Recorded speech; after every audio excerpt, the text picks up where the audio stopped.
Hello friends, स्वागत करुछु आम YouTube channel book 360 को। फ्रेंड्स, आमे नहीं आसीचु आउ गोटे अध्याय। कथारे अछि स्वास्थ्य ही संपद। जदि आम शरीर भल रहे तेबे आम मन खुशी रहे एवं आमको काम करिया पई सब भल लगे।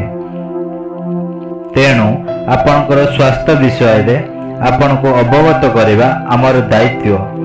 फ्रेंड्स, किछि दिन हेबो आम सोसाइटी रे समस्त भयभीत होई पड़िथिले डेंगू ज्वर पाई। आसंतु जानिबा एही रोग विषय रे।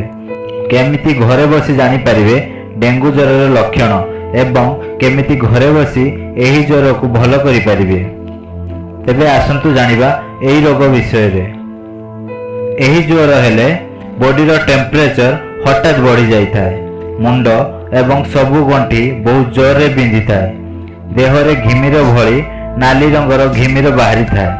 बांती एवं सीवियर डायरिया मध्य होई थाए। सबुठु इम्पोर्टेंट कथा हैला लिवर प्रॉब्लम। आमको परिस्रा रे कष्ट अनुभूत होई थाए।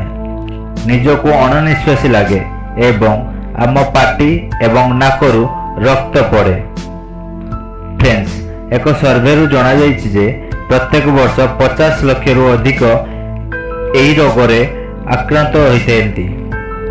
एबे आसंतु जानिबा कोन कले अति सहज रे एही रोग चाली जाई थाए। एही रोग पई पपया बहुत इम्पोर्टेंट जिनिस। पपया पत्र को छोट छोट करी काटी जूस करी खाइले उपशम लागे। एही समय रे प्रचुर पानी पीवा आवश्यक। निंब पत्र जूस मध्य बहुत उपशम कराए। तुलसी पत्र को चा करी पीले संपूर्ण भावे भल लगे। धनिया पत्र एवं डालिंब जूस अत्यंत लाभदायक होता है। तेबे सबुठु इम्पोर्टेंट कथा है शोइबा पूर्व जदि आमे मशारी टंगे शोइबा ताहाले यह आमको एही रोगठु बहुत दूर रखि परिबो।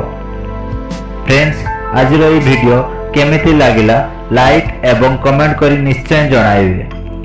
आउ एमिति वीडियो पई आम चैनल को सब्सक्राइब करंतु। धन्यवाद।